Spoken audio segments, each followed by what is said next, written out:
ESPN Sunday Night Baseball from Chicago. Cubs 2, Cardinals 1.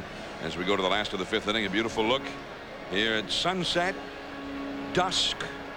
From the MetLife blimp, Snoopy 2, which is cruising the skies above Chicago. The blimp travels over 60,000 miles a year to cover sporting events and television specials across the United States.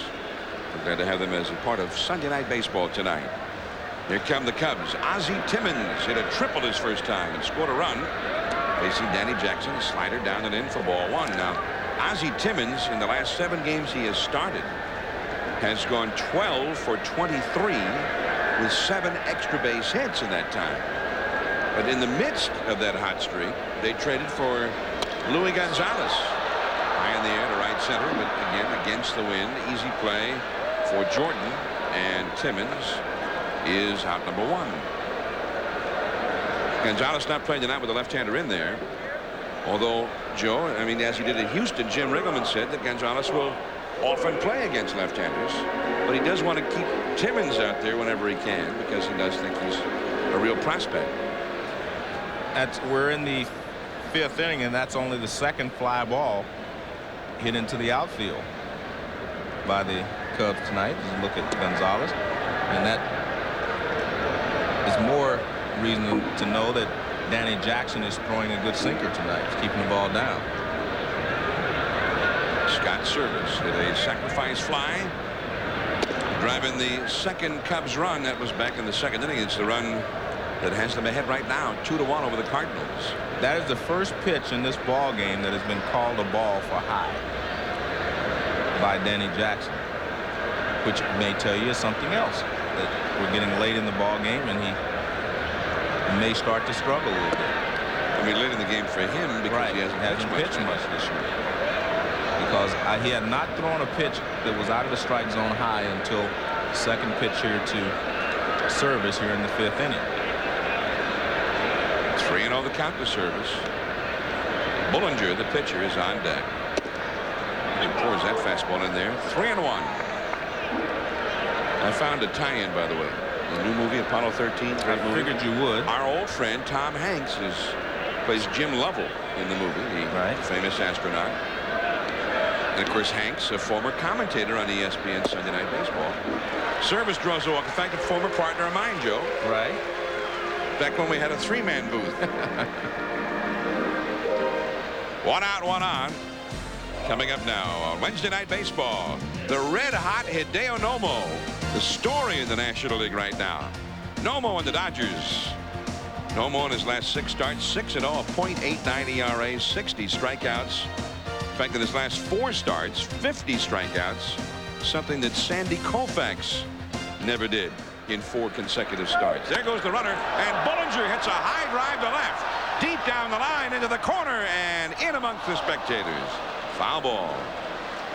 Well, it looks like the flags are blowing out to left field, John, but that wind did not give that ball much help, because when he hit it, it looked like it was going out, and I think it was the wind started blowing in against it and forced it to go foul. There you see the Ernie Banks retired number on the foul pole down the left field line. Billy Williams' numbers on the right field line. And you can see that ball really start to hook, but it still comes up a few feet short of the left field wall. Yeah, earlier we had a wind right in from right field. Now it looks like in from right across toward left, a crosswind. 1 strike to count to Bullinger. This is a normal wind here at Wrigley Field, kind of a cross from right field, to the left field corner. 1 strike to count. 2-1 the Cubs lead. The bunt, but foul, and it is 0-2 to Bullinger. Brian McRae, the leadoff man, is on deck. Well, yesterday, Mark Grace was telling us before the game. There's Jim Riggleman, the Cubs manager. Grace said the first 5 innings yesterday, the wind was blowing out. And then all of a sudden it turned back around and blew straight in from right field. And he said balls that were hit deep in the early part of the game would not have gone out late in the game, such as Sammy Sosa's home run. Sosa homered early in the game yesterday. Still looking for the bunt, and it misses for a ball. Sosa, though, said, Joe, he said, yeah, that's right, Mark. They looked at me and he winked. He said, when I hit him, they go out no matter what the wind's doing.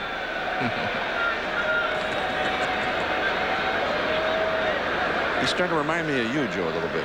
You got your sources. I got mine. Ron Santo. The bunt. Jackson will go to first with Pena covering, and the sacrifice has been executed. Service moves up. That was interesting. We talked about Bullinger being a pretty good hitter, and he almost hit the ball out of the ballpark, but he was up bunting with 2 strikes, and he makes a good bunt. He bunts it right back to Jackson. Jackson looks at second base, but wisely goes on to first for the sure out. Now what, Ron Santo what? Well, Ron Santo told me that everything still remains the same here at Wrigley Field. A lot of days it blows in, other days it blows out, and then when it's still, he said that's when the ball really travels, when there's not much wind at all. Here's McRae, and a fastball is in there for a strike. I always thought it was when the wind blew out. I did too, but that's when it was 24-23. But he says when there's not any wind, he said this is a very small ballpark. But remember now, I said it blows across from right field to left, so a lot of balls down the line would be pushed foul. Up the middle, base hit, center field. Here comes Service. Langford's throw. He's safe. The throw down to second and off the glove of Pena. McRae is back, and it's 3-1 for the Cubs. Well, that was a very good slide at home plate by Service to avoid the tag.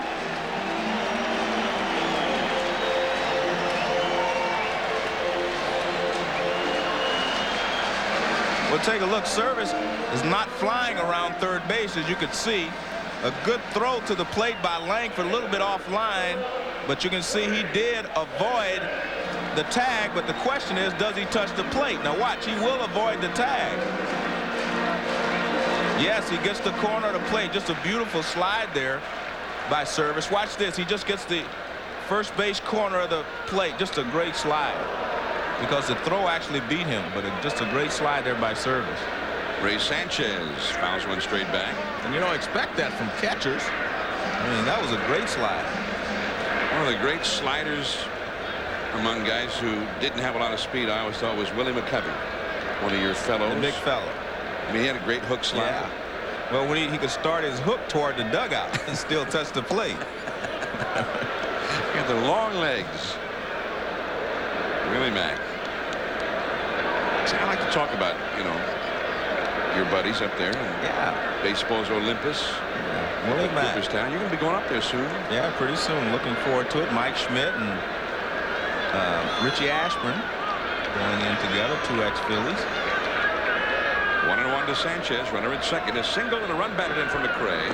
He took second on the throw. And McRae was so aggressive in the base pass. He wanted to take third. He was way around second base when the play was being made at the plate. And had Heeman started to argue instead of remaining heads up, I think McRae would have gone to third.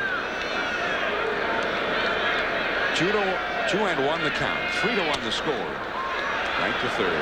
Cooper in the dirt, and that'll cost him a run. Well, we'll give the error to Cooper, but you have to give the assist to McRae. He ran over in front of Scott Cooper and distracted him. In fact, I was surprised that Cooper didn't just go ahead and tag him, because he was being distracted by McRae, and he had to throw over his shoulder, and McRae actually ducked. I mean, I thought McRae is running into an easy out. Exactly. Well, now watch the play.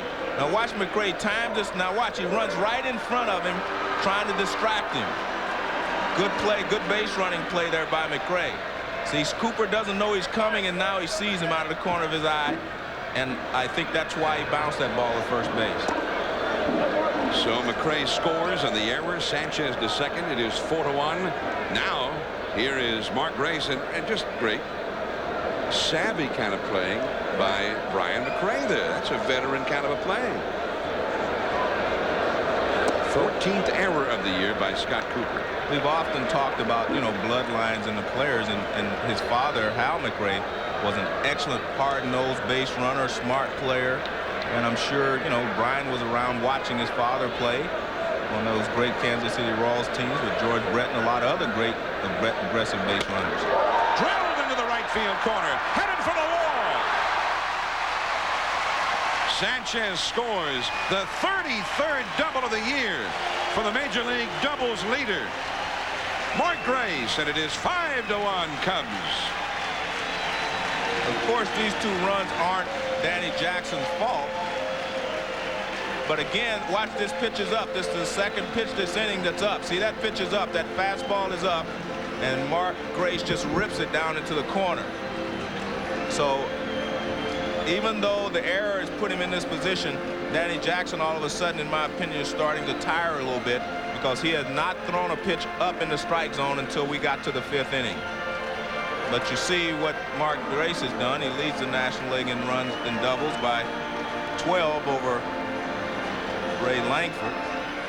I mean, he's got a shot at the Major League record, even though they're only going to play 144 games this year at the pace he is on. I mean, that's 33 doubles is a good year for a whole season. Yeah, the funny thing about doubles, though, John, and why the record has stood for so long, and you see a lot of people get off to good starts with it, doubles kind of come in bunches in that when you're driving the ball good, you're swinging the bat good, you find the gaps. And when you're not, you'll still be getting base hits, but you're not driving the ball in the gaps. Right now, he's hitting the ball hard, and they're finding holes. But I think that he'll still continue to hit well, but I don't think he will break the league record in doubles simply because they come in bunches. Here's Sammy Sosa, runner at second. Cardinal bullpen gets busy. Sammy with a check swing. Another pitch, it was up. Ball one. That's the 79th pitch thrown by Danny Jackson. There's Rich Galusha, right-hander, up in the bullpen. Bob Gibson, the bullpen coach, Hall of Famer, right behind him. There's Bob Gibson.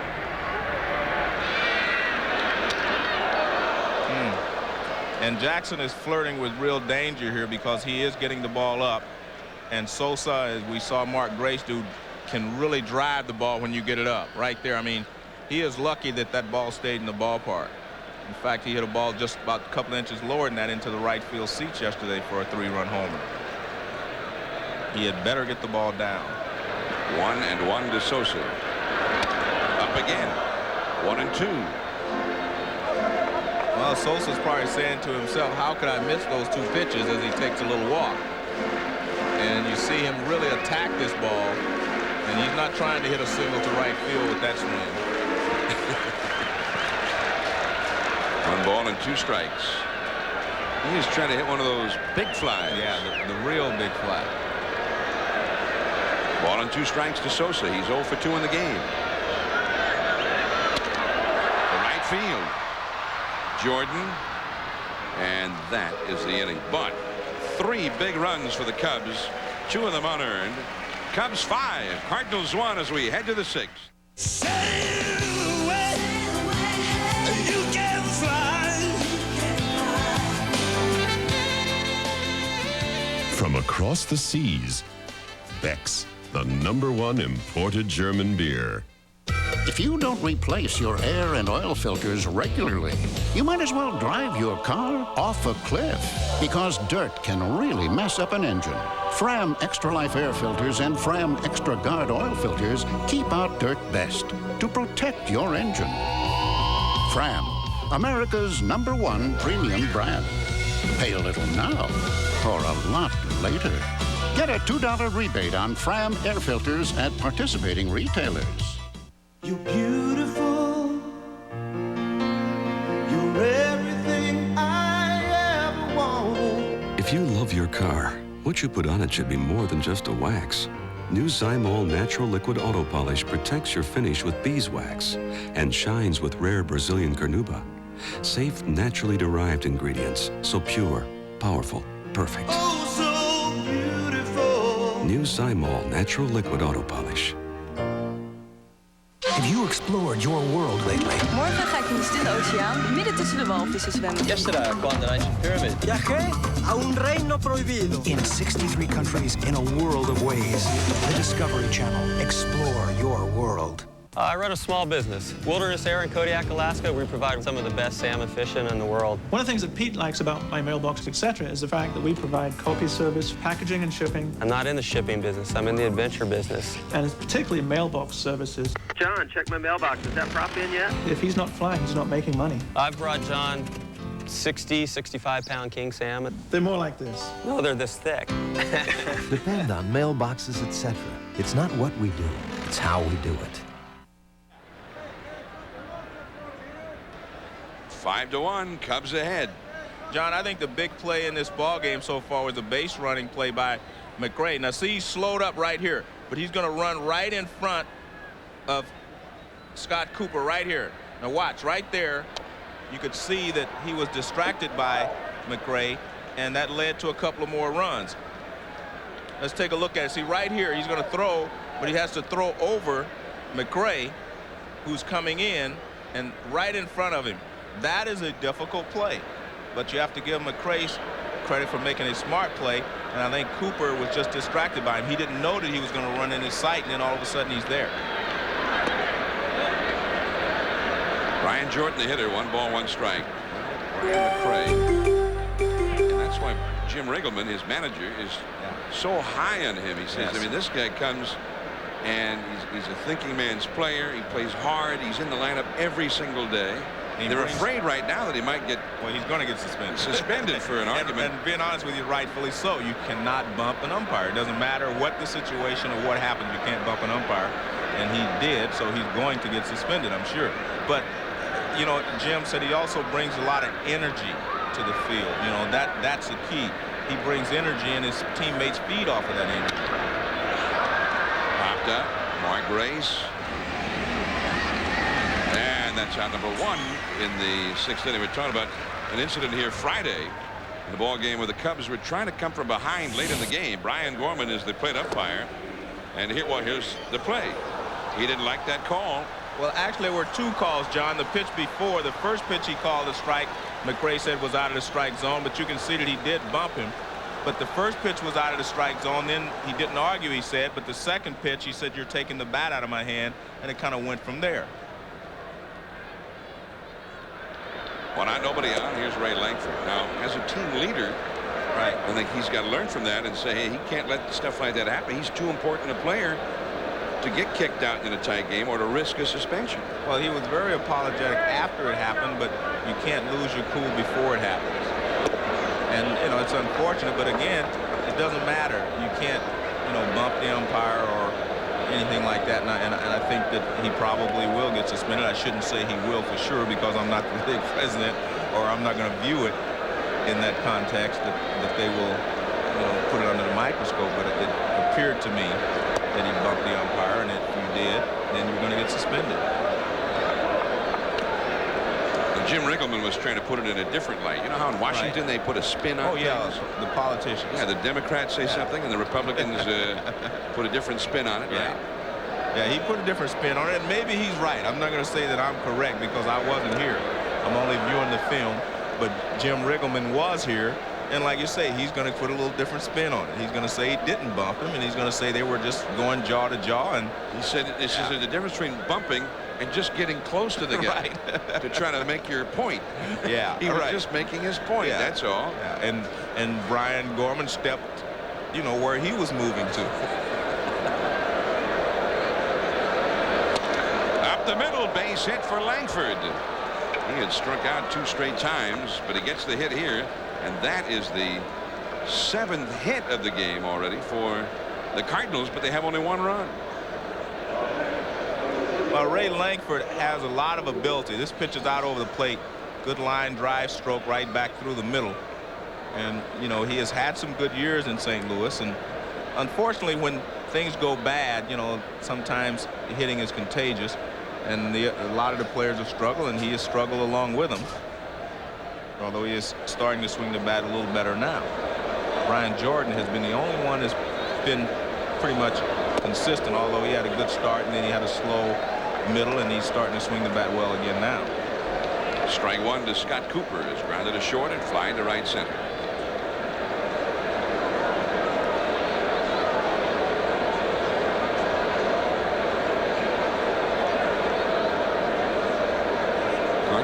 keeping their bullpen busy as we play the 6th inning. There goes Langford. He's in there. That was almost like a pitch out for service. And it was also a slow motion slide down there by Langford. Well, he had a good jump because Bullinger doesn't think he's going. Service comes up. Very good defensive catcher is Service. And he makes a good throw. But you can see Langford was in there, but looked like slow motion on his slide. So it is 1-1 to Cooper now, basically being a run. But the Cardinals are trailing 5-1 as we play the 6th inning.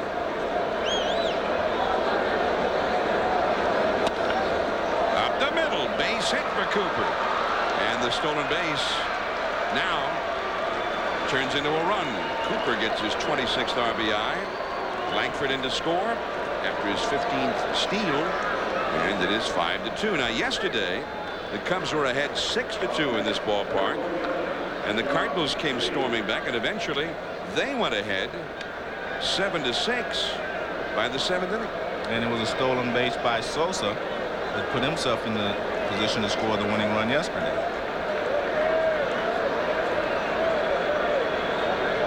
Scott Service out to speak to Jim Bullinger as John Mabry comes up.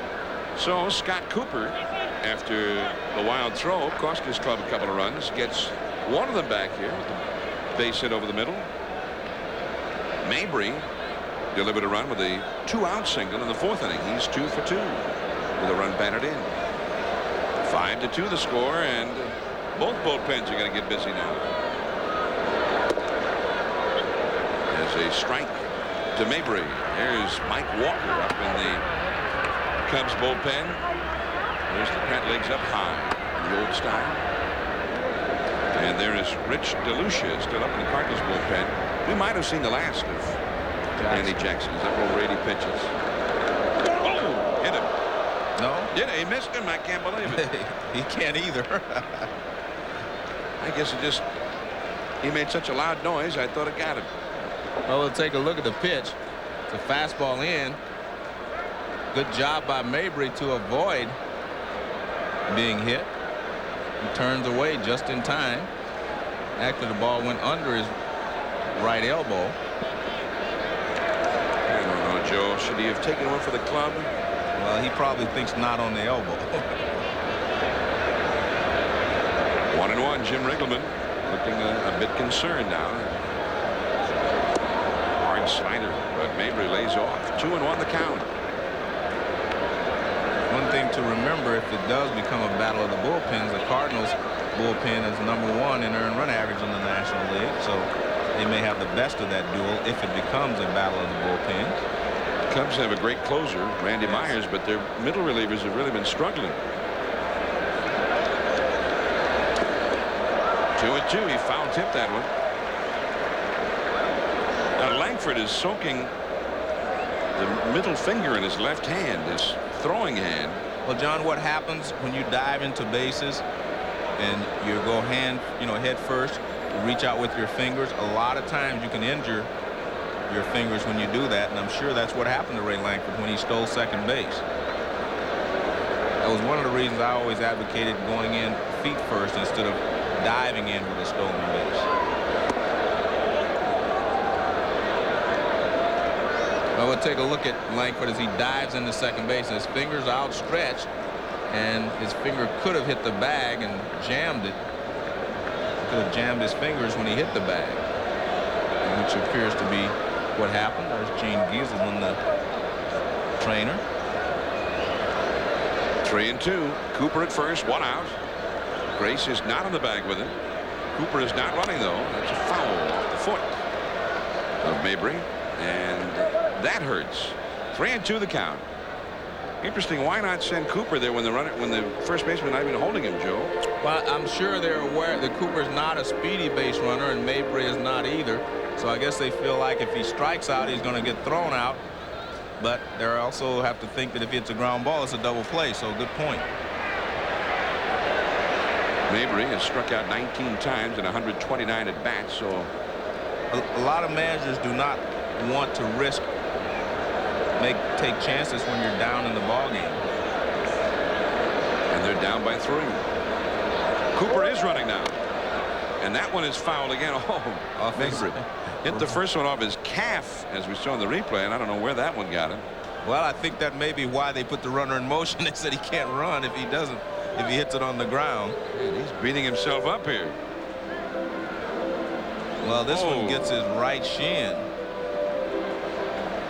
And you're right, that does smart. See now, Joe, he should have gotten hit with that pitch, and he would have saved himself all of this. You're right, he would only be hitting one spot instead of 2, right?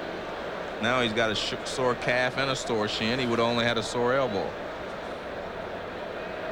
John Mabry is he's putting the guys in the extreme games to shame here. Keeping score out on the bleachers. In right field here at Wrigley Field. Now Grace just behind the runner at first. Cooper is going. And it's a walk for Mabry. And he's running just fine up there. First walk allowed by Bullinger.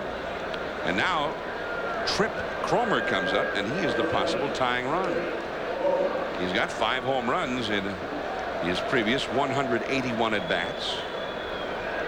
And the wind is blowing out toward left, across from right toward left. And you see, first you saw Jim Riggleman being a little bit nervous, and now you see Ferguson Jenkins, both very nervous right now. Something happened. Bullinger doesn't look quite as sharp. Drops the breaking ball in there for a called strike. 0-1. Well, Bullinger had spent some time on the disabled list as well, so you never know if he is all the way back and able to go 9 complete innings on a regular basis. He gave up a grand slam to a pitcher here last Tuesday to Denny Nagel of the Pirates. That one is drilled foul down the left field line and amongst the spectators. Right into I think Ferris Bueller caught that one. 0-2 the count. 94 pitches in the game thrown by Jim Bullinger. Well, we're televising from Wrigley Field, and there's across Waveland Avenue. Somebody is watching us right now over there, Joe. Although, yeah, hi, they're waving to it. Hi. Thanks for watching. 1 ball and 2 strikes. Yeah, watch Sunday Night Baseball. You never know. We're keeping an eye on you. We're going to check. John and Joe might be watching. 1 ball. Well, I hate to tell you guys, I'm really not a peeping Tom. And I'm not, I don't do that too often. Okay, I will tip. Joe was against us doing that. 1-2 the count. Slider inside, missing. 2-2. And Bullinger does seem to be struggling just a little bit, John. His fastball doesn't seem to be sinking as much as it was earlier. But also, this is the 3rd time through the order.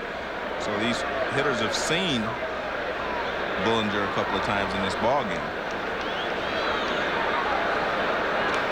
2 men on, 1 man out. 2-2 to Cromer.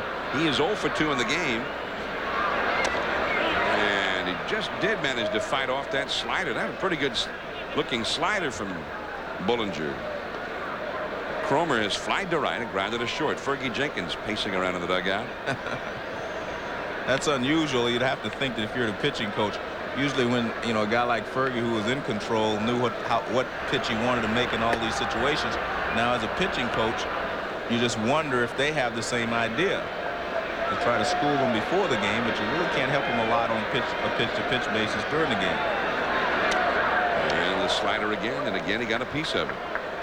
2-2. At second base, Scott Cooper, he drove in a run with a single. At first base, John Mabry, he walked after twice fouling balls off his right leg. Looked like one off the side of his calf and one off his shin. Now Tripp Cromer trying to deliver a run. 5-2.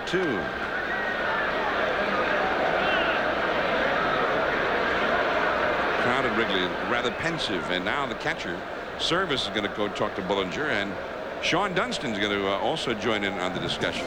Well, don't forget to join us next Sunday, and we mean you across Waveland Avenue out there. We'll see Barry Bonds on his way to the All-Star game of the Giants facing the Atlanta Braves. They beat the Phillies again today, and they are just 2 games back in the East of the National League. The Giants and the Braves on Sunday Night Baseball. Yeah, we'll be checking to see if you're watching. 2-2 the count. I'm not afraid of trying to intimidate our viewers, Joe. 2-2 the count remains. I think Service went out to talk to Bullinger because I think he felt like Bullinger was falling in love with the slider and the off-speed pitches. And that's one thing that Ferguson Jenkins has told him. Whenever you get in trouble, do not foul the fastball. Just make sure you spot it in the right spot. Make sure you do not get it over the middle of the plate, but don't discard it. Use the fastball when you get in trouble. He struck him out. Changed up on him. Right, but he used the fastball to set him up for that pitch. And that's what Fergie's talking about. You always use the fastball to set up your other pitches. So he used a good fastball to get Cromer looking for it, and then he took a little bit off, a little slider down and away. But the pitch location was the important thing there. Now Scott Heeman grounded a second, and he's had an infield hit. Heeman in there in place of the injured Tom Pagnazzi. Heeman has had only 3 hits in 38 at-bats for the Cardinals. And Gerald Perry, the pinch hitter deluxe for the Cardinals, has come out on deck. So you want to make sure that you retire Heeman here. You do not want Perry up there because he is an exceptionally good pinch hitter. Cooper at second, Mabry at first. 2 down. They'll both be running at the crack of the bat. 1 strike to count to Heeman. Ooh. Strike 2. You see again, he started him off with a good fastball on the outside corner, and then he comes back with an off-speed pitch. And we've talked about this theme throughout the telecast. That's what Ferguson Jenkins wants them to do. Use the fastball and change speeds. Be aggressive. Stay out in front of the hitters.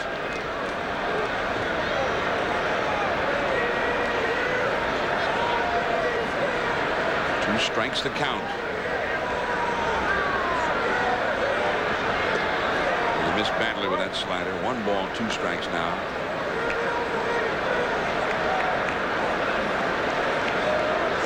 Cooper at second, Mabry at first. Both ready to go on anything. Down 5-2 to the Cubs in the 6th inning. Cardinals won the first 2 games of this series and were beaten yesterday. And under their new manager, Mike Jorgensen, this would be something to build on if they could take 3 out of 4 here from their longtime rivals. 1-2 to Heeman. Bullinger bluffing towards second. Why? What's the point of that? Well, I don't think he wanted to throw the pitch that he had been called for. See how he's starting all over, getting another pitch. He was not comfortable with the pitch that he had said okay to. And I think that's smart. You know, either you step off or you do what he did. Fastball missing outside. 2-2. Cooper back to second. Mabry standing on first. The one thing you can tell here is the Ferguson Jenkins influence. Since he has been in trouble, every pitch has been away. He has not come inside with any pitches. Whenever Fergie got in trouble, he always stayed away from the hitter, and that keeps the ball in the ballpark. He's trying to eliminate the fact that a 3-run homer now would tie the ball game. And the slider is outside and low. Well, now he's gone full. 3-2. The runners will be taking off. And Gerald Perry awaits his turn on deck, hoping to bat here in the 6th inning. 1 run is already in for the Cardinals here. This will be the pitch coming up, the 32nd pitch of the inning for Bullinger. He's over 100 for the night. There go the runners. And it's foul into the Chicago dugout.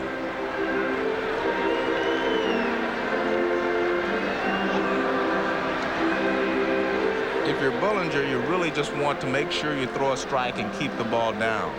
I think this is the time you just go ahead and throw your sinker and try to get them to hit the ball on the ground. And he's got a guy who's 3 for 38. I mean, talk about being defensive at the plate right now, even though it's 3 ball, but it's also 2 strikes. Well, but sometimes pitchers want to finish him off. They want to throw him a 3-2 slider, but I think they should just throw him a sinker and try to get him out. There go the runners. And he walked him. He threw him the fastball, but he missed badly with it. And Bullinger may be finished for the night. Here comes Riggleman. He's got Mike Walker up in the bullpen. And he has made the call. Here comes Walker. Bases loaded. Gerald Perry coming up. 5-2 Cubs.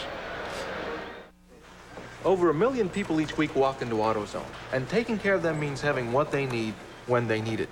That means stocking a lot of parts for a lot of cars. Now, nobody can stock everything, but we stock more than most. And how do we know which ones to carry? That's easy. We listen to our customers, because nobody knows better about what you want than you. So the next time you walk through that door, you might think of yourself as a customer, but we think of you as the boss. Have you had your break today? We all need to get away. There's one place that's on your way. McDonald's is your break today. Have you had your break today? Easy does it McDonald's way. Taste the place, a smiling face. Ooh, yeah, yeah, yeah, yeah. Have you had your break today?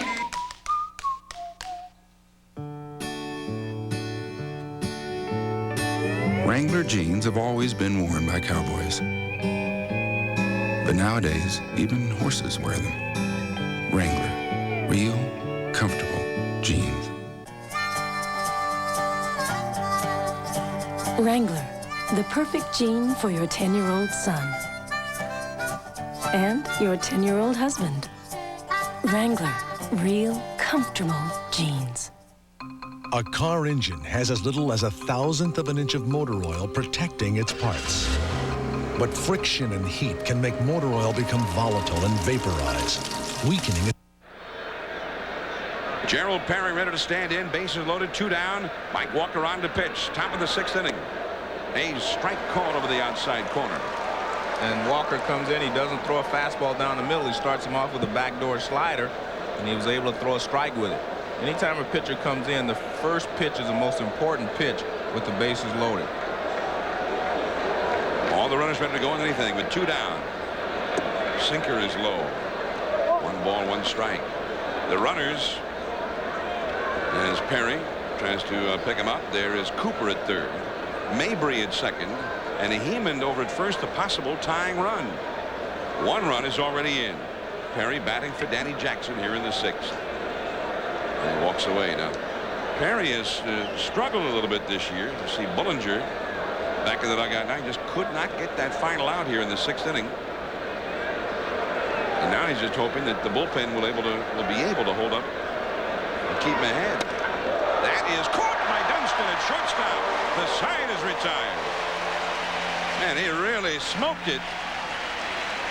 They'll leave him loaded. 5-2 Cubs. Todd Zeile will be coming up. Then Dunston against Rich DeLucia.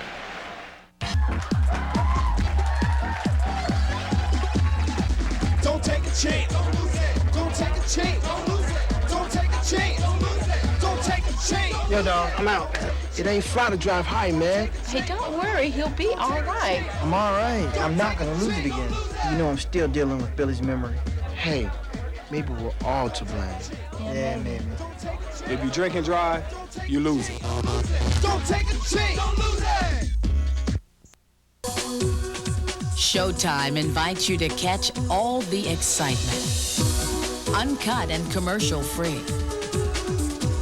Discover something new. Share the fun. Laugh out loud. Experience the thrill.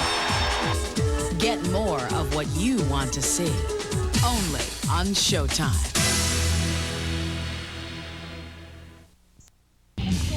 You chose to pass illegally. This is the next 60 minutes of your life.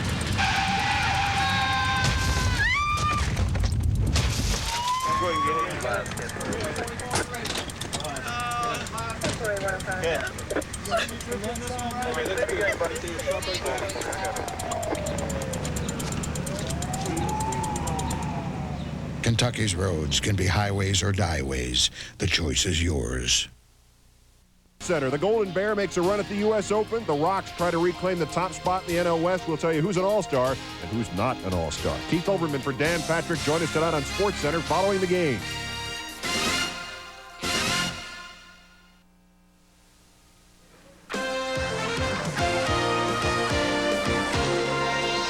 ESPN Sunday Night Baseball is brought to you by Price Pfister, the fabulous faucet with the funny name.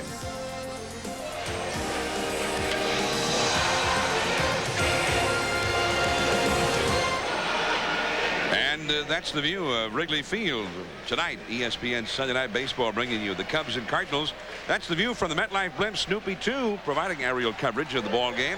The blimp contains almost 70,000 cubic feet of helium, enabling the 130-foot long airship to cruise the skies. We're glad to have them with us tonight from Chicago. Todd Zeile will lead it off now. A new pitcher is on. That's the right-hander, veteran Rich DeLucia. In to pitch here for the Cardinals. 26th game of the year for DeLucia. 2-3, a 3.77 ERA. And Zeile takes a strike. Zeile has hit into a double play. He has walked against his former team. John, I have a trivia quiz for you. Since I'll give you a hint, the All-Star game, of course, is being played in Arlington. Who do you think is the honorary captain for the American League? That's an easy one, but I mean, I just thought I'd ask you. Yeah. Well, that's not really trivia, though, Joe. Oh, okay. Well, it's Nolan Ryan. Oh, Nolan okay. Ryan. Yeah, factoid. Who's the National League captain? Zeile is out, thrown out by Geronimo Pena, so Zeile is 0 for 2.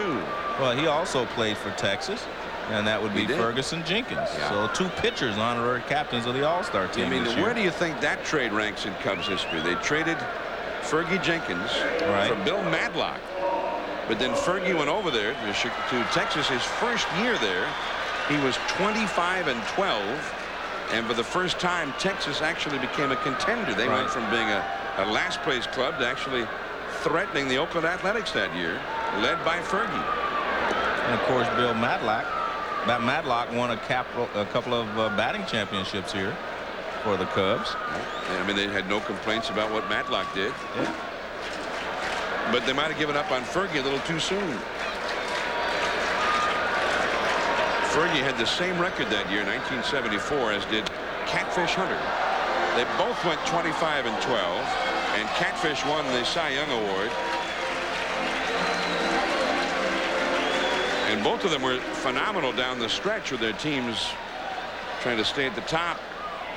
Catfish finished that year 17-4. They both threw more than 300 innings that year. 1-0 on the count. In fact, Fergie went over to the Rangers, and his first start was against Oakland that year, the second game of the season. I know because I was there. I broadcasted my second game as a 22-year-old broadcaster. And Fergie pitched a one-hitter against the world champion Athletics at the old Arlington Stadium.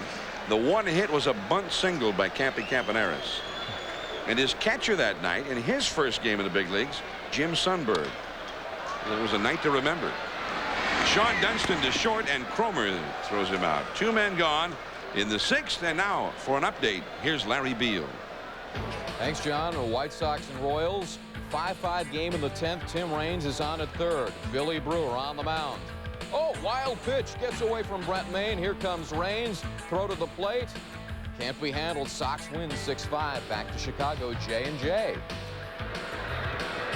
And the White Sox have won 9 of their last 10 to move up into 3rd place, and they're actually thinking about maybe a wild card berth in the American League. White Sox will be our middle game of the Independence Day triple-header as they face the Yankees and their old teammate Jack McDowell day after tomorrow. Here's Ozzie Timmons. You know, we're looking at Ozzie Timmons, and when we think of the Cubs and Cardinals, we always think of a guy named Ozzie Smith. Ozzie's been working out. He's on the disabled list. There's talk, Joe, that he's He might be available for the All-Star game. He's been on the DL for a while. Shallow right, Jordan. Timmons retired, and so are the Cubs. 3 up and 3 down. More on that later. We're heading to the 7th. Top of the order for the Cards. 5-2, the score, Cubs. It's an amazing feat. And of course, it's Price Pfister who engineered it. A never-before fusion of style, technology, and price. Featuring a fantastic lifetime valve that makes fail-proof faucets both possible and affordable. So fail-proof, they'll work flawlessly forever. Fail-proof, affordable, forever yours, Price Pfister. The fabulous faucet with the funny name. They were robbed. No. Don't let this happen to you. All that money? Robbed blind by an energy thief. Protect yourself with the Weathermaker from Carrier, the world's leading brand. It's the most energy-efficient air conditioner around. It'll save you up to 60% on your cooling costs. 60%? Wow. Hey, the Mitchells are getting new gutters. Call your Carrier dealer. It'd be a crime to call anyone else.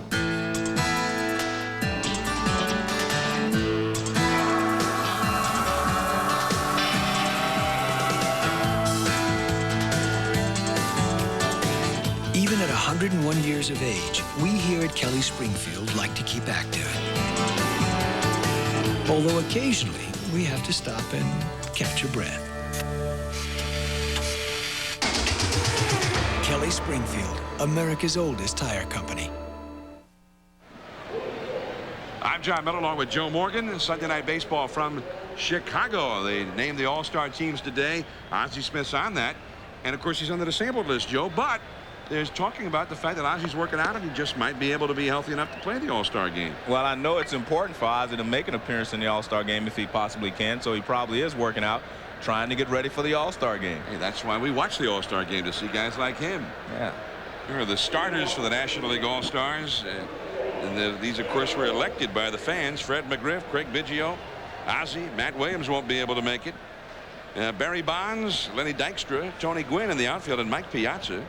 Piazza, of course, is hitting .396. Oddly enough, McGriff has had so many great years and didn't get elected.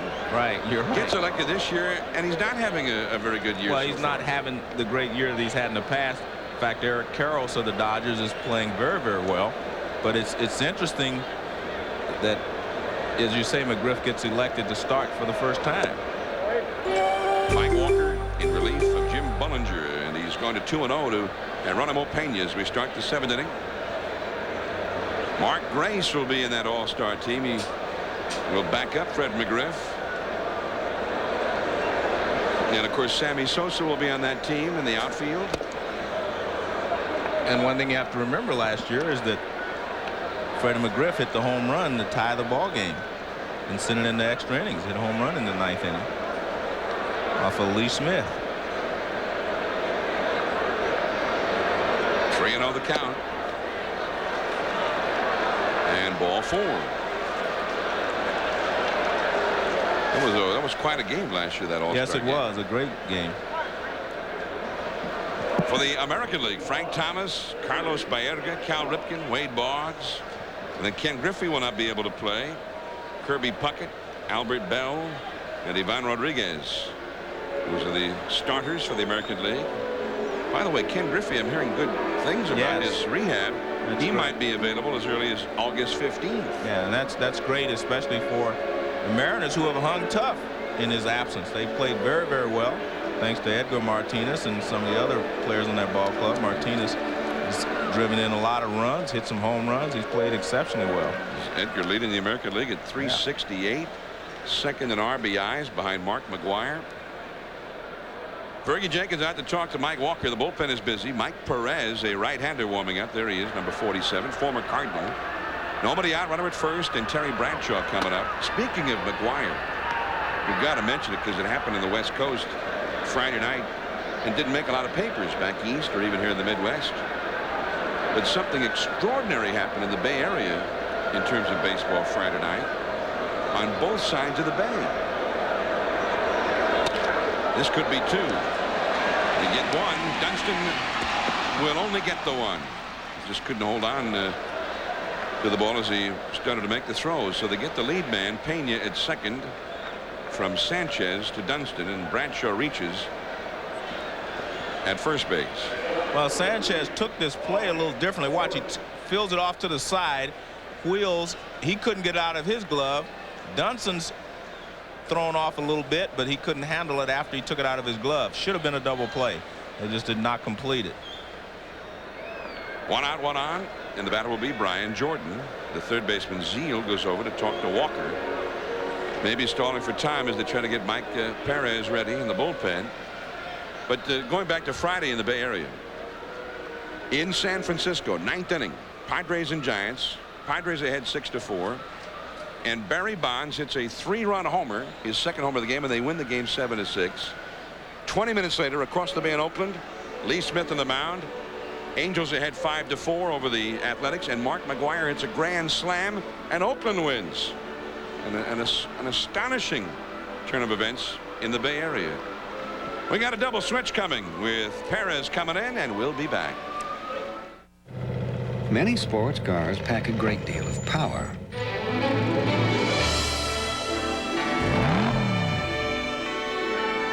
Unfortunately, they don't leave much room to pack anything else. Introducing the new Nissan 200 SX, a sports car with a 140 horsepower engine up front and a big honkin' trunk in back. And now, for a limited time, the 200 SX is available with low 2.9% APR financing. It's powerful enough to reduce cooling bills by up to 40%. Strong enough to move 9,500 cubic feet of air per minute. Still, the Hunter ceiling fan is the quietest thing in the room.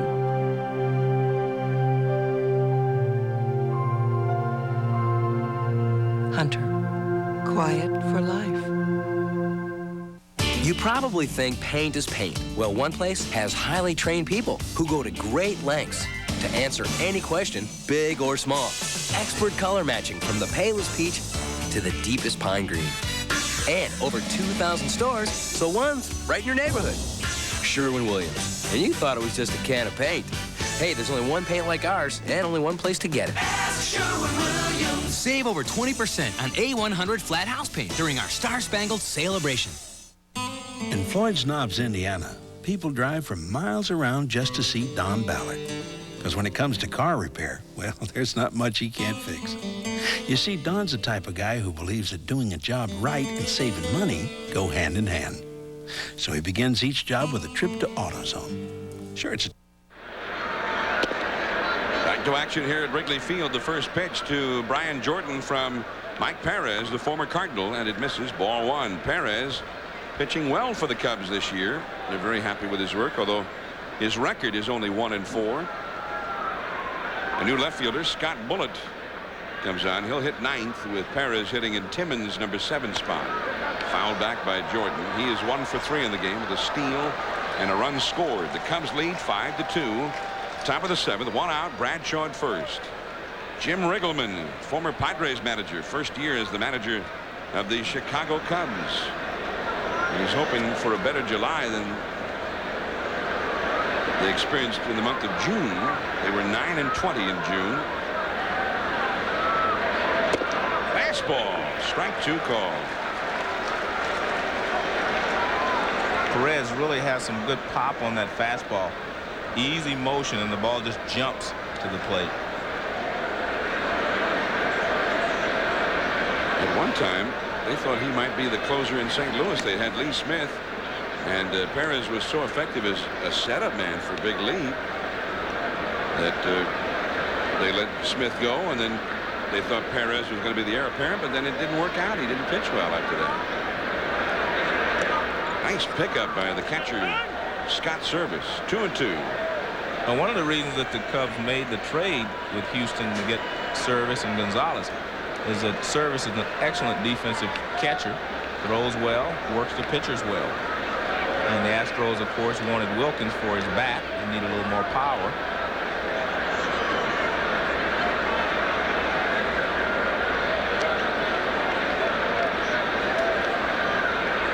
Houston got that young Brian Hunter. Yeah, center field. Playing the outfield now. And he's got extraordinary speed, we're told. Shallow right. Sammy Sosa. Out number 2.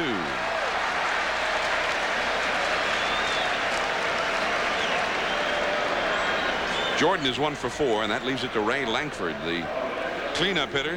The view from the right field corner here at Wrigley Field. I like those seats, Joe. The seats kind of bend around, and you're looking right back into the action from down there. Well, that's why one of the reasons they call it the friendly confines of Wrigley Field. It's a great place to watch a ball game. Although, you know, I was in Toronto over the weekend before I came here, and a sportscaster in Toronto called it the friendly confines. Check swing, and it's foul. It's a foul ball, so forget all of the subsequent goings on out there. The ball rolled all around the infield, but it was foul. It hit off Langford, apparently. He has struck out twice. He's singled. Well, he tried to check his swing, but he goes too far and he fouls it off his right foot, and it bounces out into fair territory. But Joe, I never heard it put that way, you know. No, I haven't either. The friendly confines. Well, he probably hasn't been here, sportscaster. Realize that this is a great place to watch a ball game. Welcome to the friendly confines of Wrigley Field. Strike 2 to Langford. 0-2. Friendly confines. Get it right. And there's the view, which up until just a very few years ago was never seen here in this part of Chicago. They didn't even have lights at Wrigley Field. And they had trouble getting a game played here with lights and rain. I mean, everything. First time they tried it, it got called off. Foul straight back. 0-2 the count. They only are allowed to play 18 night games as it is, even though they have the lights. And of course, we're always glad to have one of them right here on Sunday Night Baseball. This is our 6th Wrigley Field telecast on Sunday Night Baseball. Joe, I've never even seen a day game at Wrigley Field. That's got to be a record. Caught at third by Zeal, who went up to get it. So the inning is ended. 1 man left. Service, Bullitt, and McRae.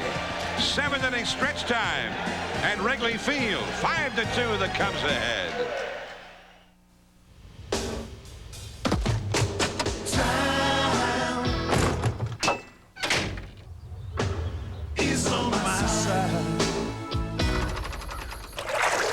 Yes, it is. The time is 5:01. The beer is Miller High Life, and the reason is clear. When the time is your own, it must be Miller time. Time. Miller time, Miller beer. Yes, it is. Domino's deep dish always gets. And how was quite a reaction. Your day, Mom. Oh, just Peachy. I won the big spelling bee. This is one deep pizza. It's Domino's Ultimate Deep Dish. We're talking deep like never before. Now for just $9.99, get a medium deep dish, zesty golden thick crust, real cheese, and up to 3 toppings, just $9.99. And delivery's free. Woof, woof. Ultimate Deep Dish. I'll have the chili. Chili? You should know better. And I'll have the fries. Fries? You should know better. And now I'll have the Mylanta. Mylanta? You should know better. You should know. Dose for dose, Tums Ultra neutralizes more acid than Mylanta regular strength. And while this has aluminum and magnesium, Tums Ultra has calcium, something your body needs anyway. You'll like that. I'll have the chili. I know. I should know. Tums.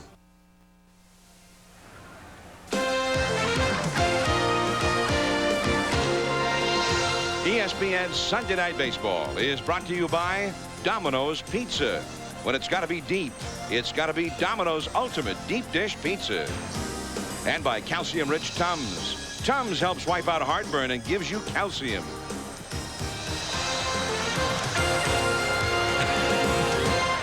John Miller and Joe Morgan back at the friendly confines of Wrigley Field. 5-2 the Cubs ahead. And we just went through what happens only at Wrigley Field Everybody stood up at the end of the inning, and they all started shouting for Harry. And Harry stood up, and he led them in take me out to the ball game. And here come the Cubs now. Service into the hole and short. Cromer, high throw! And safe at first is Service. That one, they're just very fortunate it did not go in and out of play, enabling Service to take second. Well, Cromer has a good arm, but he releases this one a little high to first base. We'll have to see how they score it.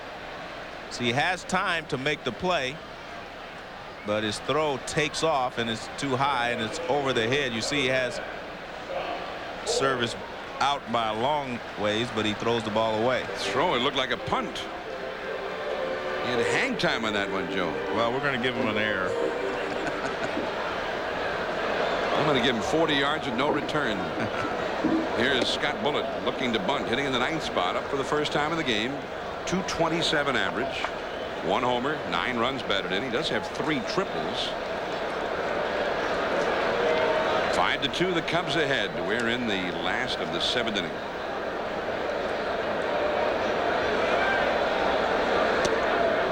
And it is ball 2 from Rich DeLucia.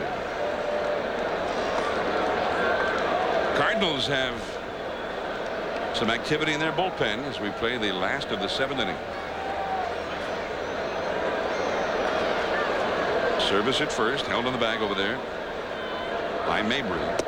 Again showing bunt and taking a strike this time. It is 2-1. I like this situation like that. Just look at Tony Foss's throwing in the bullpen. But a guy run up to bunt. Don't just square around and sacrifice in this situation. Try to beat it out for a base hit.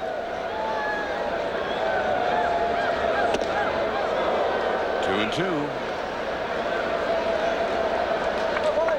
A little tardy on that fastball. And you take a look here, you'll see this ball is already by him before he gets the bat even started.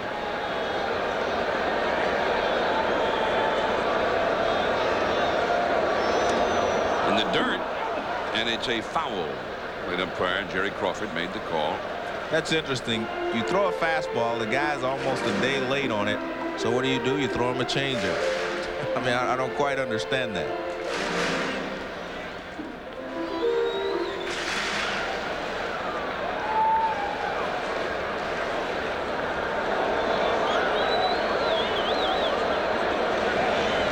I don't think he understands it either. Mark Riggins, the pitching coach. Fastball is off the outside. Full count, 3-2. And then he tries to hit the outside edge. I mean, you throw a fastball by a guy. I mean, if he's that late, you have to make him prove to you that he can catch up with it. But now you go to 3-2, and everybody in the ballpark knows what's coming. And it was a high fastball. Right. The next one even next a bit higher. Exactly. 3-2 the count. Runner's not going, and he ends up walking him. So that's why we would make good pitching coaches. We know all those things. I got my bags packed. I'm ready to go. I'd be calling you a lot, though. 2 men on, nobody out. Mike Jorgensen pacing around a little bit, talking to Mark Riggins, the pitching coach. They've got their bullpen busy. Join ESPN tomorrow afternoon at 2:30 Eastern for first and second stage coverage of the Tour de France. That's the Tour de France tomorrow at 2:30 Eastern, 11:30 a.m. Pacific, here on ESPN. Sacre bleu! It's Tour de France tomorrow on ESPN. Holy cow! Here is Hal McRae, Hal McRae's son. Yes. He's bunting. And beautifully done. Make the third baseman field it. Over to Pena covering, and both runners advance. Service to third, and Bullitt to second. Just the way you taught him, Joe. No, I think his father had a little more to do with it than I did. Although Brian was around when we all played together in Cincinnati, his father. He was around with Eduardo Perez and Pete Rose Jr., Ken Griffey Jr., Pedro Barbone Jr. All of them have played in the big leagues except for Pete Rose Jr. And a nice bunt there by McRae. Now Ray Sanchez. Brian McRae 3 for 3 tonight, and then he gets the sacrifice bunt. He scored 2, driven home 1. Quite a game for Brian. The infield is in for Ray Sanchez. Well, look, don't be surprised. He got it through, base hit. Coming into score service, here comes Bullitt, and he will also score to second, and out at second base is Ray Sanchez. I think Sanchez was so happy he got a base hit to drive in those 2 runs, he wasn't about to stop.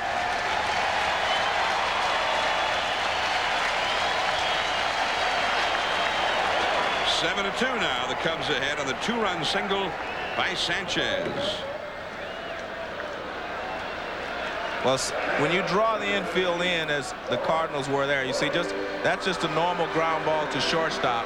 Because the infielders are in so tight, they cannot move. You do not have any range, so it becomes a single to left field and 2 runs for the Chicago Cubs. Now Mark Grace, base is empty. And 2 down. Grace takes a strike. Mark has singled home a run, grounded out, and doubled home a run. 2 for 3. And 2 more RBIs. Got 45 RBIs for the year. And that's low with a changeup. 1 ball, 1 strike. 7 to 2. The Cubs ahead. Ray Sanchez with only his 12th and 13th RBIs for the year. I mean, this is a guy we're talking about with 254 at bats. So he didn't often get the RBIs. Left field. And caught by Bradshaw. That's the inning. But the Cubs get 2 more runs. 1 of them unearned. We head to the 8th inning now. Cooper coming up. 7 to 2. The Cubs lead the Cards.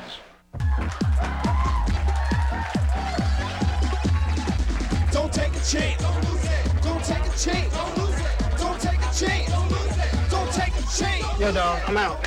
It ain't fun to drive high, man. Hey, don't worry. He'll be all right. I'm all right. I'm not gonna lose it again. You know I'm still dealing with Billy's memory. Hey, maybe we're all to blame. Yeah, maybe. If you drink and drive, you lose it. Don't take a chance. Don't lose it.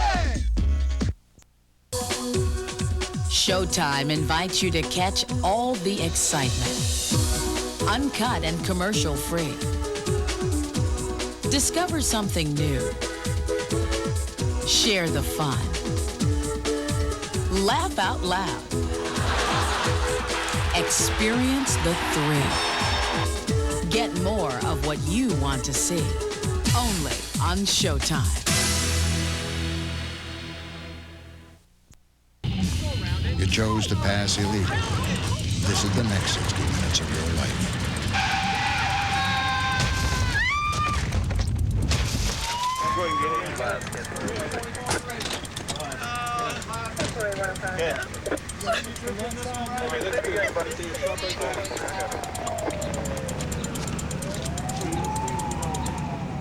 Kentucky's roads can be highways or dieways. The choice is yours. Lloyd's Knobs, Indiana. People drive from miles around just to see Don Ballard. Because when it comes to car repair, well, there's not much he can't fix. You see, Don's the type of guy who believes that doing a job right and saving money go hand in hand. So he begins each job with a trip to AutoZone. Sure, it's a 20-mile drive. There are other parts stores along the way. But for Don, when it comes to getting the right part for the right price, there's just no place better than AutoZone. Larry Beal back in the studio. Orioles and Blue Jays a wild one. Jays led 7-2 in the ninth. Manny Alexander with a 2-run single through the box. The Orioles score 7 times in the ninth to win it 9-7. We'll have all the highlights coming up on SportsCenter right after the game. Now let's go back to Chicago. All right, Larry, thank you. And here in Chicago, the Cubs lead the Cardinals 7-2 as we go to the 8th inning. Scott Cooper will lead it off, the 5th place hitter, facing reliever Mike Perez. Cooper 1 for 3 with a run batted in, and he takes ball 1. The Cubs with 7 runs and 7 hits with only 2 men left on. The Cardinals 2 runs and 8 hits with 8 left on. And those are the kind of numbers, Joe, that a team that doesn't have much power in the lineup will often have. Yes. And they don't have the kind of speed they used to have, where they could manufacture a lot of runs the way they used to. And they're also a club without much power that doesn't have 300 hitters in the lineup either to keep rallies going. I mean, just right now, just a club with a bad record that looks bad. You said that, I didn't. All right, I said. I know it's not going to be much of a consolation for Danny Jackson if he takes his 9th loss in the season without a win, but he pitched pretty well. Not pretty well. He pitched well at the beginning of this ball game, and he could have been into a 0-0 ball game after a couple innings, yet he was down 2-0. So kind of interesting. At least that is a good point for the Cards to try to build on. Danny Jackson maybe getting back and helping them. Here's John Mabry now. His last at bat, he almost got a hit. And then he did hit himself. Not once. Ouch. He got nailed twice on those foul balls. This is Sanchez, a wide throw, but Grace able to stretch out and keep it. And Mabry is retired for the first time in the game. Mabry eventually in the 6th inning ended up walking. Earlier he had a couple of hits and is now 2 for 3. Sanchez just throws it wide at first, but Mark Grace, one of the better first basemen in baseball, he makes the catch. 2 down. Here's Tripp Homer, and it's ball 1. 7-2. The Cubs lead the Cardinals in the top of the 8th. Cardinals will be heading home after this game back to St. Louis, and they'll be facing the Montreal Expos Speaking of heading home, I saw Joe Horner today, former St. Louis Cardinals, Cincinnati Red, pitched for a lot of teams. He was here watching the Cardinals over the weekend. He headed for home today. Him and his family were here with the Cardinals. Joe Horner, tough reliever. Tough left-handed reliever. Here's the view from above Wrigley Field. I don't know if I should tell this on there, but he's the only pitcher I ever seen brought in to hit a guy. Well, Sparky Anderson brought him in. Don't tell that on the air. Cromer, and that's a foul ball. I'm going to tell it now. There's a foul ball. All right, go ahead and tell it. Well, we had a situation where we needed to knock somebody down, and the pitcher on the mound wasn't knocking him down. So Sparky came out, took him out. Joe Horner only had 2 pitches to warm up in the bullpen, and came in and got the job done. I'll always remember that about Joe. He got the job done. He knocked the guy down. No, he hit him. He hit him? Yes. After 2 pitches and warm up. He gained a lot of respect from his teammates. Zeal, a low throw, but dug out by Mark Grace. Grace will save him a few errors over the course of a year. Sammy Sosa coming up, then Zeal, 7-2. It has dominated the field. And now Toyota's newest 4x4 Tacoma has arrived. Only it's stronger. Tacoma's impressively powerful new 190 horsepower V6 outguns the leading competitor's best. It's tougher out here where toughness counts. And with its class-leading ground clearance, Tacoma runs free. Toyota Tacoma, the arrival of the fittest. You probably think paint is paint. Well, one place has highly trained people who go to great lengths to answer any question, big or small. Expert color matching from the palest peach to the deepest pine green. And over 2,000 stores, so one's right in your neighborhood. Sherwin-Williams. And you thought it was just a can of paint. Hey, there's only one paint like ours and only one place to get it. Sherwin-Williams. Save over 20% on A100 flat house paint during our Star Spangled Celebration.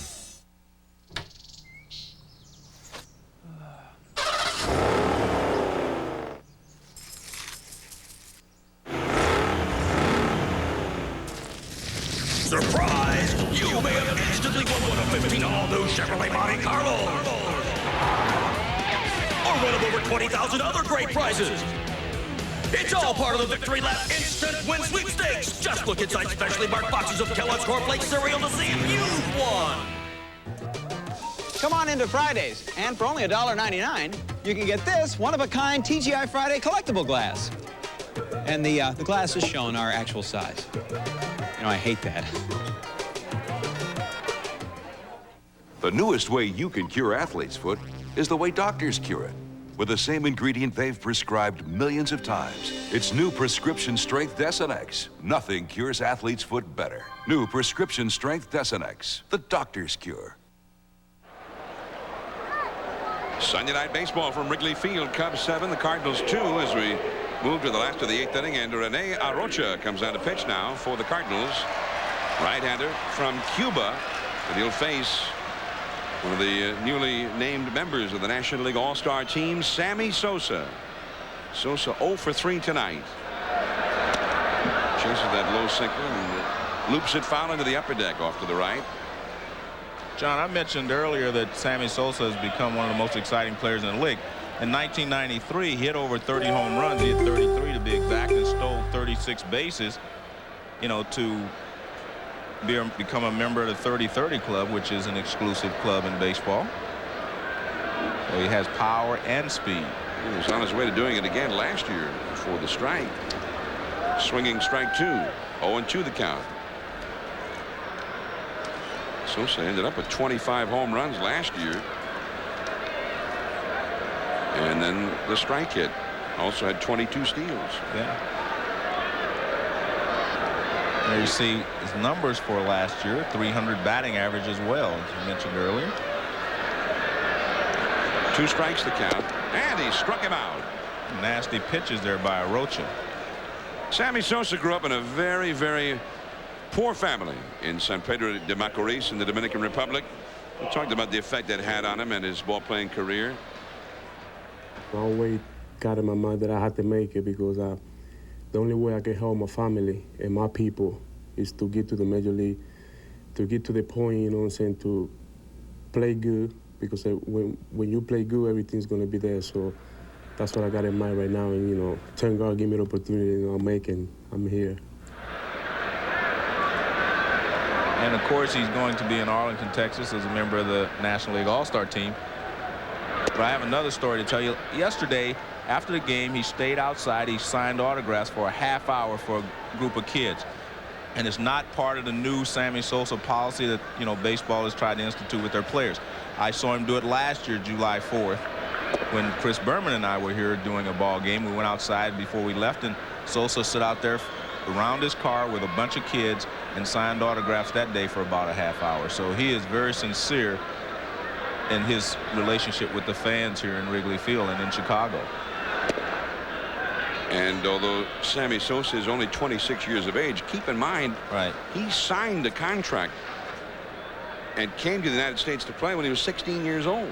Yeah. Didn't speak the language and was far from home in a new culture.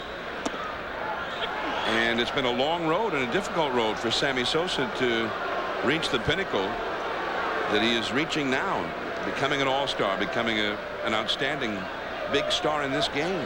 And John, remember when he first came over from the White Sox, he got off to a slow start. He was raw. He really didn't have good fundamentals. And he made a lot of mistakes, and a lot of people here were down on the trade and said that they should send him back to the White Sox. But he has, of course, developed into, again, one of the most exciting players in the National League. So my hat's off to him just for the fact of how hard he has worked, because he definitely was not accepted very well when he came here from the White Sox. A big trade. They sent George Bell over to the White Sox, who had been a big RBI man here. You see the difference in what he's done. Of course, he was just a very young player, as you mentioned, when he was with the White Sox. But, you know, Sammy Sosa, his family was so poor, when he was 9 years old, he had to go out and try to earn money to help support the family. Yeah. And he did it as a 9-year-old by going out and shining shoes. Sean Dunston, base hit to left field. Well, he went into town and made as much as he could shining people's shoes, and then eventually turned that into a job at a shoe factory. Actually worked in the shoe factory. And we see Sean Dunston getting his first base hit of the ball game. We mentioned he came into the game hitting .333, so that will hold him around that mark. But Sammy Sosa never played ball until he was 14 years old. He said because he had to work. There was no time to play ball. And then finally, people who did play ball there saw that he had something special. He got special permission from the man who owned the shoemaking factory to take a couple of days where he just worked a half day with no cut-in pace, so he could go play ball those days. Looking for the bunt with Perez at the plate, and he takes a strike. 7-2. The Cubs ahead, 2 men on, 1 man out in the 8th inning. And the Cubs have this one well in hand. But, you know, it's an interesting story. I mean, it wasn't like he was making big money. He said the kind of ball he really played until that time was after work on the streets with other kids. They'd get a sock, tape it up like a ball, get a broom handle, and sort of play something like akin to street ball on the streets of San Pedro de Macorís. And then all of a sudden he signed when he's 16. As he told us, Joe, came to this country, he couldn't even he couldn't even order a meal in a coffee shop with his teammates. And sometimes I think we forget how difficult it is, you know, for some of these players who come over from Dominican and from other, you know, countries to play here. And that language barrier is a big barrier to overcome, and to be trying to play baseball at the same time, learn how to play. And he foul-tipped that bunt for strike 3. And, you know, I can relate maybe a little better with it because Tony Perez, who is one of the greatest players, you know, to play Major League Baseball, he had the same problem when he came over from Cuba. He said he ate chicken every day because he could say chicken. He knew that's the only way he could order. And, of course, Tony Perez has grown into just a great person here in the United States, and speaks good English now, and, you know, is a great part of the Marlin franchise. So hopefully that'll happen to Sammy Sosa. He'll become a very big part of the community here in Chicago. Scott Service, the hitter. He's been on base or somehow involved in the offense all night. He had a sacrifice fly in the 2nd. He walked and scored in the 5th. Reached on an error in the 7th and scored. So he scored 2, driven home 1, and he doesn't even have a hit. He's 0 for 1. 2 on, 2 out in the 8th inning. And that's a called strike. 1 ball, 1 strike. Zeal, who walked, is at 2nd. Dunston, who singled, is at 1st. Bullitt on deck. He would be next.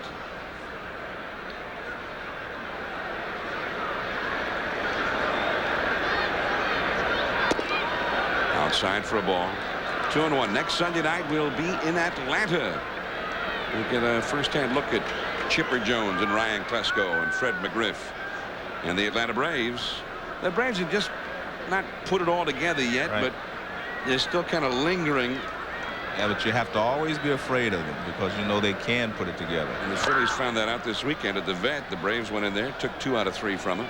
Well, they have such a good pitching staff. They're capable of running off, you know, 8-10 wins in a row, and they have the power with McGriff, of course, David Justice. Well, remember how strong they were in 91, 92, 93 in the 2nd half after the All-Star break. Hey, across Sheffield Avenue. They're watching us, Joe. They've got the Sunday night game of the week on. Hi. Good to see you. Thanks for watching. Next Sunday hey, that's 6:56 Central, guys. We'll be checking on you. 9th inning coming up as Service goes down on strikes. 7-2. The Cubs lead the Cardinals. A car engine has as little as 1/1000th of an inch of motor oil protecting its parts. But friction and heat can make motor oil become volatile and vaporize, weakening its ability to protect vital parts. Texaco Havoline Formula 3 is formulated to control volatility, fight vaporization, and provide complete engine protection, no matter what you drive. Add more life to your car. Take it to the star. One import car company advanced airbag design, helped make safety belts safer, even added protective padding under the dash. And, not surprisingly, their car just received the highest ratings in the latest government crash tests. Now here's the big surprise. The company that did all this is Audi. The car is the A6, the finest in German safety engineering. See your Audi dealer today.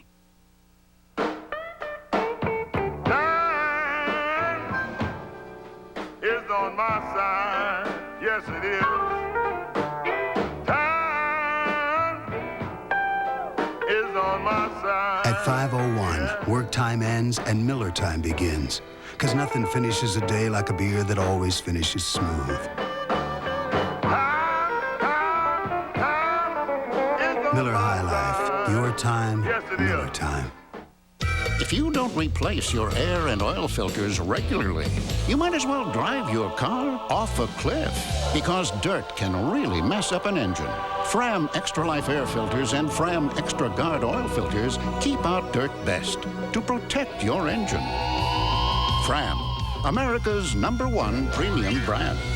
Pay a little now or a lot later.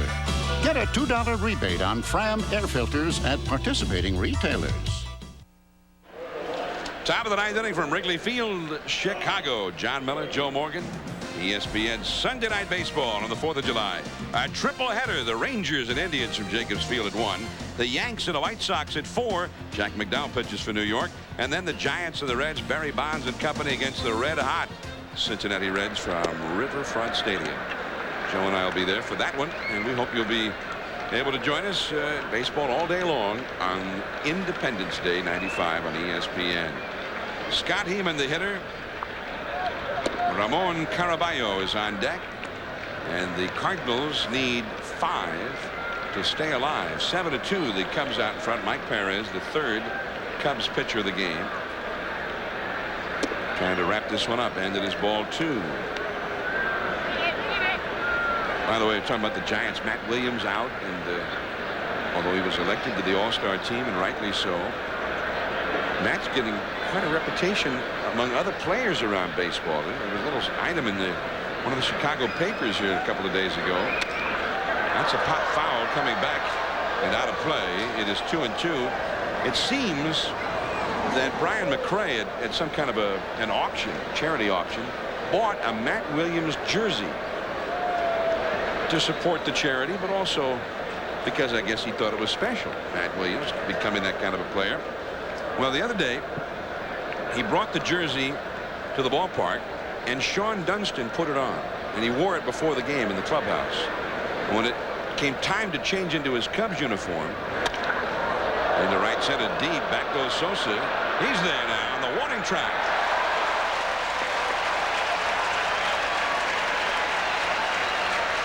Nice catch. Anyway, Dunston, when it came time to put his Cubs uniform on, he chanted to the jersey, "Come on, Matty, help me out. I want to go 3 for 4 with a home run and 3 RBIs." He said it over and over again, as if evoking the spirit of Matt Williams. Took the jersey off, put on his Cubs uniform, went out, played the game, and he went 3 for 4 with a double, but no RBIs. I tell you, Joe, there's almost a mystical element now to the Matt Williams story. 1 down, and here is pinch hitter Ramon Caraballo. He whacks one deep to right field, and gone, a home run, a pinch hit homer for Caraballo. He just hit one the other day here. That's his 2nd home run and his 1st as a pinch hitter. 7-3 now for the Cubs. And of course they throw it back onto the field from the Wrigley Field bleachers. I think Caraballo would like to have that ball.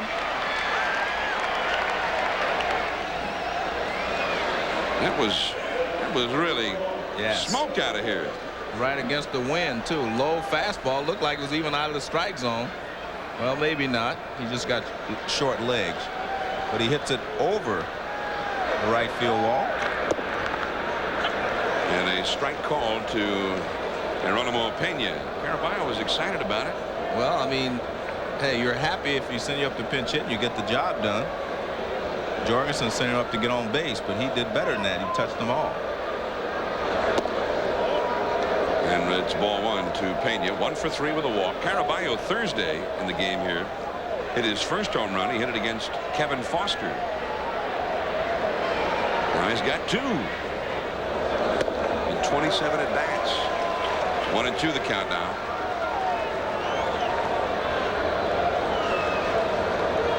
Caraballo from the Dominican Republic. Been around in the minor leagues for a long time, Joe. Never hit more than 9 home runs in any one stop in the minor leagues. And he's 5'7". Knocked down by Sanchez, but he had no play. He's 5'7", 150 pounds. And I think that's stretching it, because he was much shorter than I am.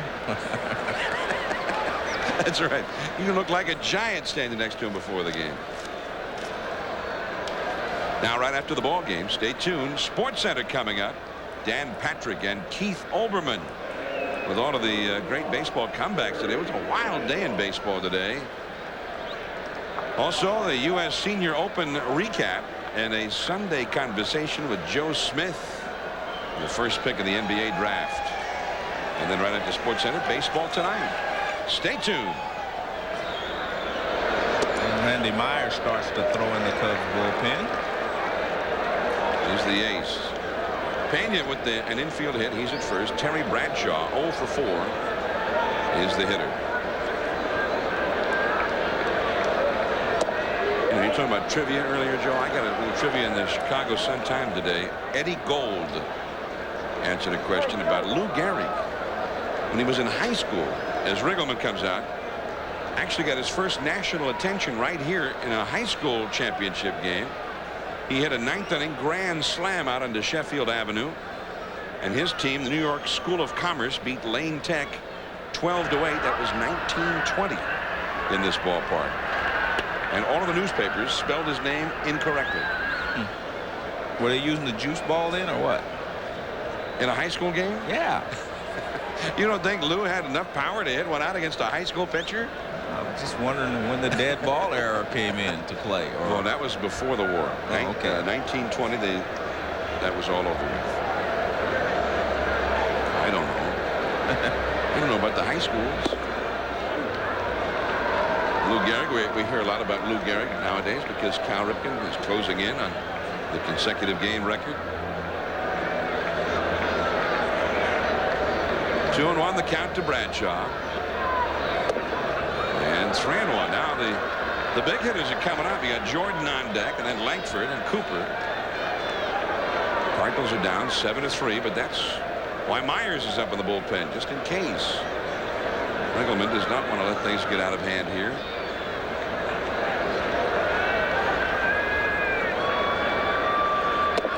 Strike 2 to Bradshaw. 3-2. And you see Mike Jorgensen giving the signal. They had Bradshaw taking 3-1. Of course, he will not be taking 3-2.